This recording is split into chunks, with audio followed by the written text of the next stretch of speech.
Selamat pagi Ika. Selamat pagi, Pak. Gimana ini kabarnya Ika? Alhamdulillah baik, Pak. Oke, syukurlah. Nah, Bapak senang mendengarnya ini. Masa pandemi ini Ika dalam keadaan sehat. Ya, terima kasih Ika sudah masuk room memenuhi undangan Bapak. Apakah Ika sudah pernah mengikuti layanan konseling sebelumnya? Belum pernah, Pak. Oke, baiklah. Kalau begitu, Bapak akan menjelaskan apa itu konseling. Nah, sebelum Bapak menjelaskan, baiknya kita berdoa dahulu sebelum konseling ini kita mulai ya. Baik, kita berdoa menurut agama dan kepercayaan masing-masing. Berdoa dimulai. Berdoa selesai. Oke, Bapak lanjut. Dalam pertemuan ini, tujuan dari kegiatan layanan konseling terkait dengan masalah Ika yaitu Ika mampu nanti memiliki motivasi belajar yang tinggi. Ika juga bisa mengidentifikasi berbagai faktor penyebab dan penghambat untuk meningkatkan motivasi belajar. Ika dapat mengatasi permasalahan yang dialami. Terus Ika mampu menunjukkan usaha yang lebih baik. Jadi konseling seperti yang saya katakan tadi, konseling adalah bantuan profesional yang diberikan oleh konselor kepada konseli. Nah, konseli ini dimaksudkan itu adalah Ika sendiri. Paham kan? Nah, Iya, saya Pak. lanjut. Agar konseli mampu memecahkan masalah yang dihadapi. Selama konseling ini nanti masalah yang Ika hadapi jadi tidak perlu khawatir. Bapak bisa jamin pembicaraan ini tidak akan diketahui oleh orang lain. Ika masuk room meet ini dengan sukarela atau tanpa paksaan dari orang lain. Seperti itu. Ika bersedia untuk terpaka dalam menceritakan masalah yang Ika hadapi. Bagaimana Ika? Baik, Pak. Saya paham. Oke, sebelum kita mulai membahas permasalahan Ika, pertemuan ini dibatasi oleh waktu. Kita akan melakukan pertemuan ini, konseling ini dengan waktu kurang lebih 25 menit ya. Nah, dengan adanya waktu yang singkat ini, maka kita sebaiknya benar-benar memanfaatkannya. Bagaimana Ika? Siap? Baik, Pak. Saya siap. Baiklah. Terima kasih Kak.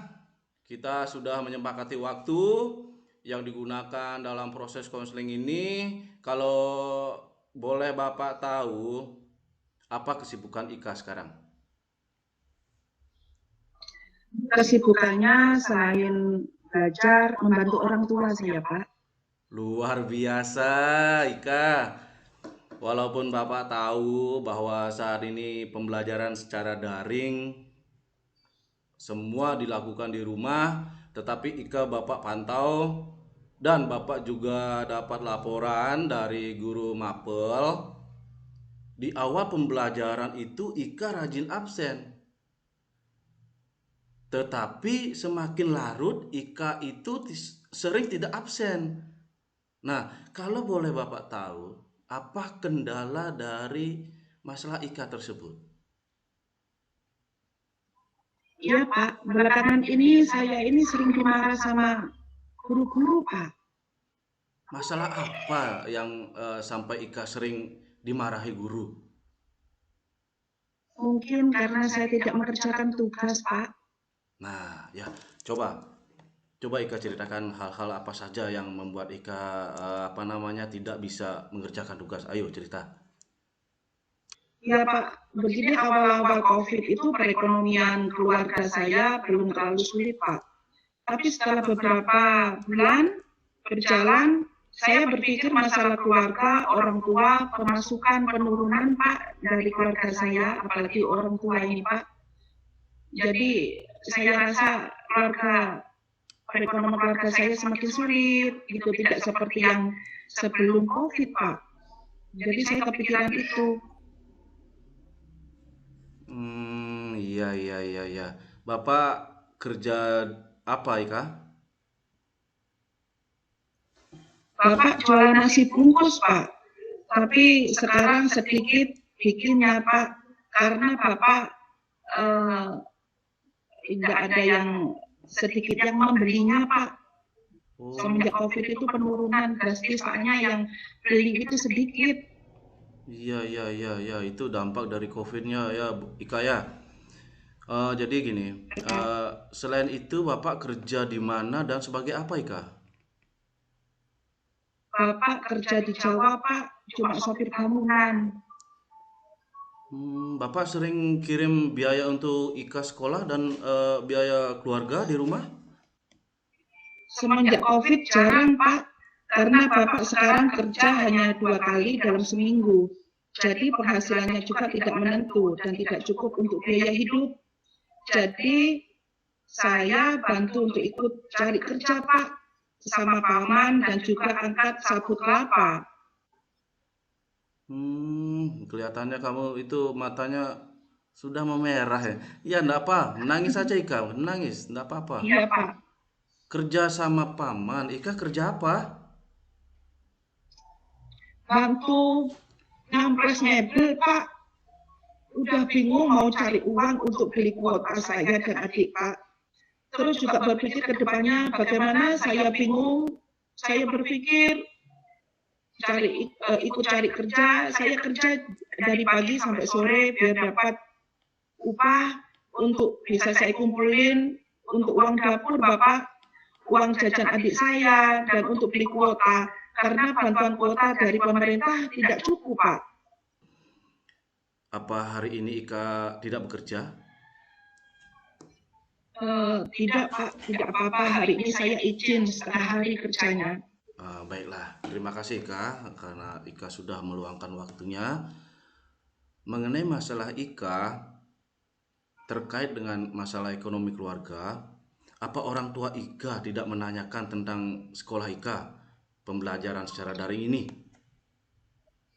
Bapak saya pernah tanya Pak tentang belajarnya bagaimana. Saya bilang tugas semua lewat Google Classroom maksudnya, dan WA. Tapi karena jarang ada kuota, gimana lagi?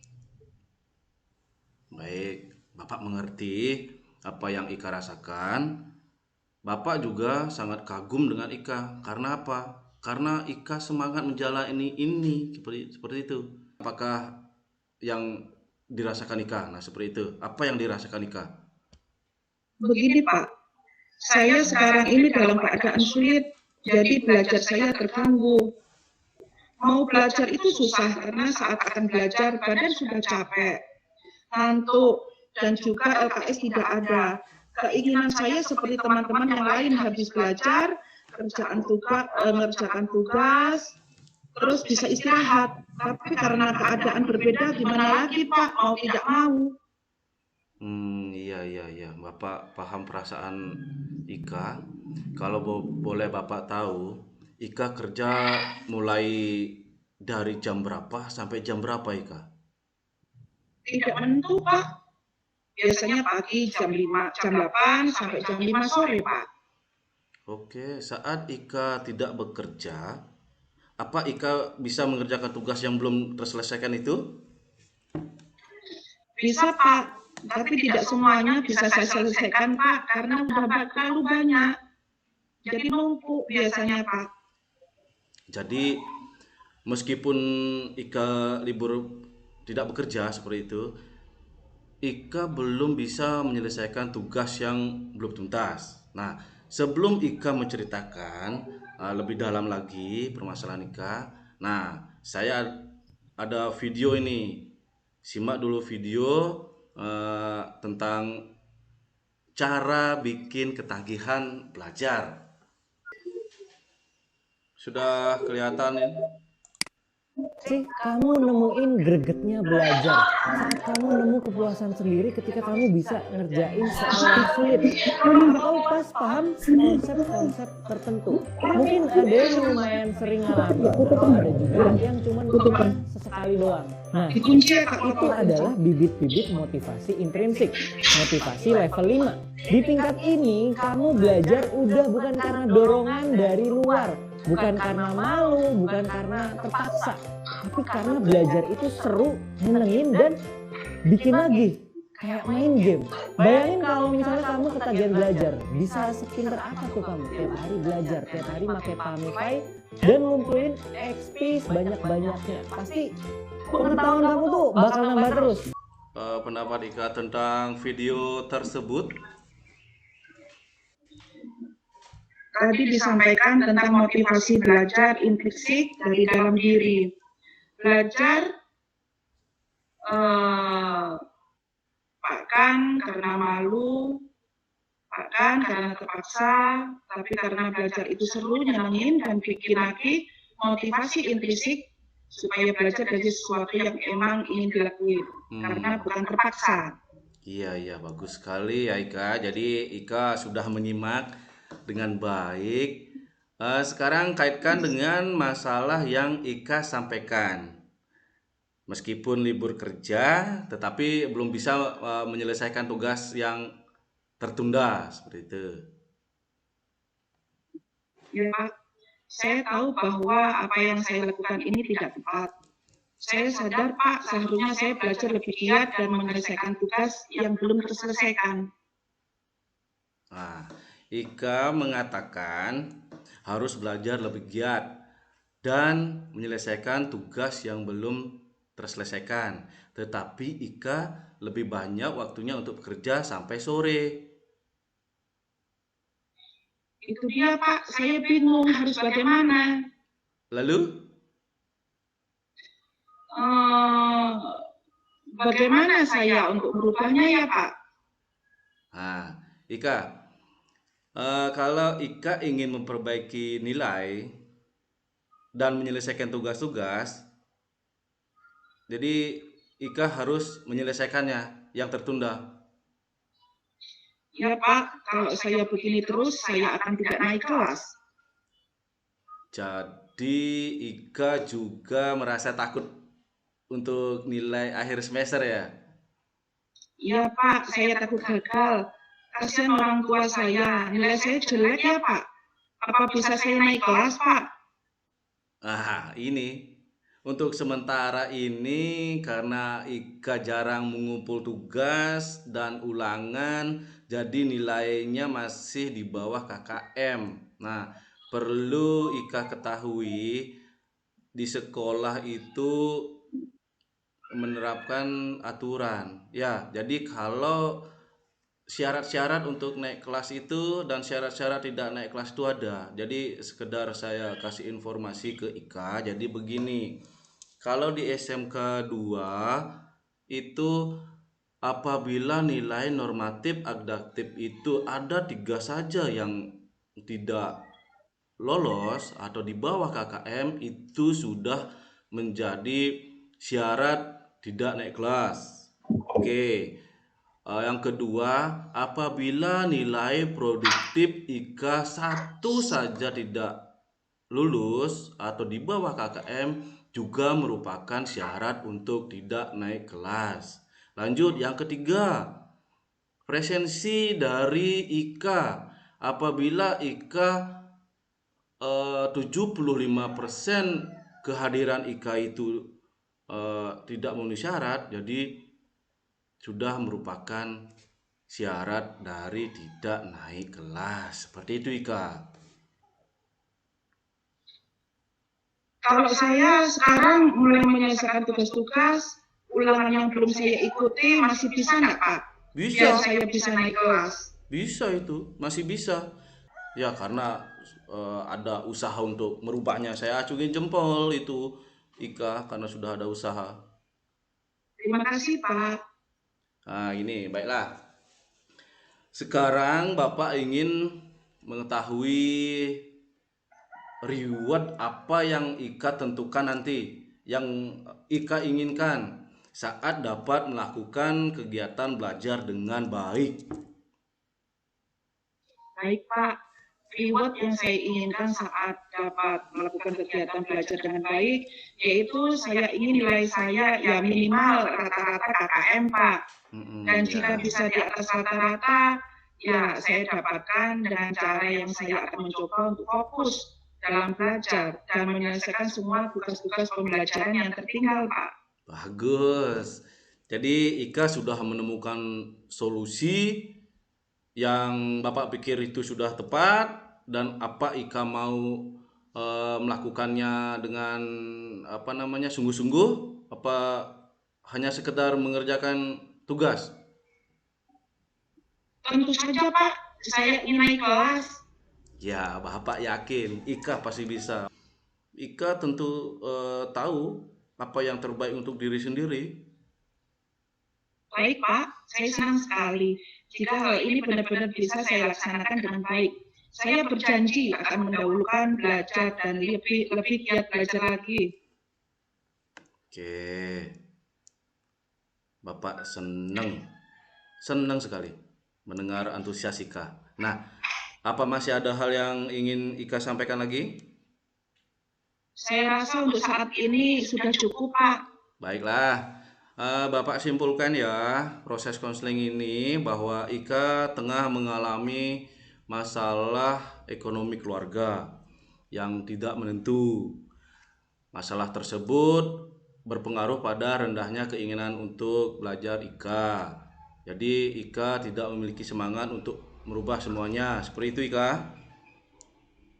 Iya Pak, benar. Baiklah. Jadi selama proses konseling ini ada yang dirasakan? Saya merasa lega Pak karena bisa bercerita dengan Bapak. Sekarang saya sudah tahu apa yang harus saya lakukan. Jadi setelah konseling ini berakhir, Bapak ingin tahu ini rencana apa yang akan Ika lakukan? Saya akan lebih rajin untuk menyelesaikan pembelajaran. Saya tidak ingin mengecewakan orang tua juga Pak. Saya coba merubah diri. Saya lebih fokus untuk lebih semangat dan fokus belajar. Bagus sekali Kak. Bapak juga setuju seperti itu. Baiklah, terima kasih Kak telah mau bercerita dengan Bapak. Setelah konseling ini berakhir, Bapak akan pantau terus kondisi Ika. Jika terdapat kegiatan atau lanjutan atau kita ingin ada pertemuan lagi, apakah Ika bersedia? Iya Pak, sama-sama. Saya bersedia. Luar biasa sekali Ika. Semoga Ika bisa mencapai yang Ika inginkan. Terima kasih ya Ika. Iya Pak, sama-sama Pak. Baik, sebelum kita akhiri konseling ini, Bapak beri satu tugas buat Ika ini. Ya, nanti kerjakan di Google Form. Ya, nanti Bapak setelah sesi ini selesai, nanti Bapak kirim linknya. Ya. Baik Pak. Oke. Nah, silakan dikerjakan dari sekarang. Bapak kirim linknya ya. Baik, silakan dikerjakan itu. Nah, sebelum diakhiri, kita berdoa. Ya, karena proses layanan ini sudah berjalan dengan lancar sesuai yang kita inginkan. Oke, berdoa dimulai. Doa selesai. Baiklah, kalau begitu Ika, kita akhiri proses konseling ini. Oke Ika, kita lihat sama-sama ya Ika. Iya Pak. Ya, terima kasih Ika. Sampai ketemu di layanan Iya, Pak. lanjutnya ya. Iya. Oke Ika, terima Terima kasih. kasih Pak. Iya. Iya.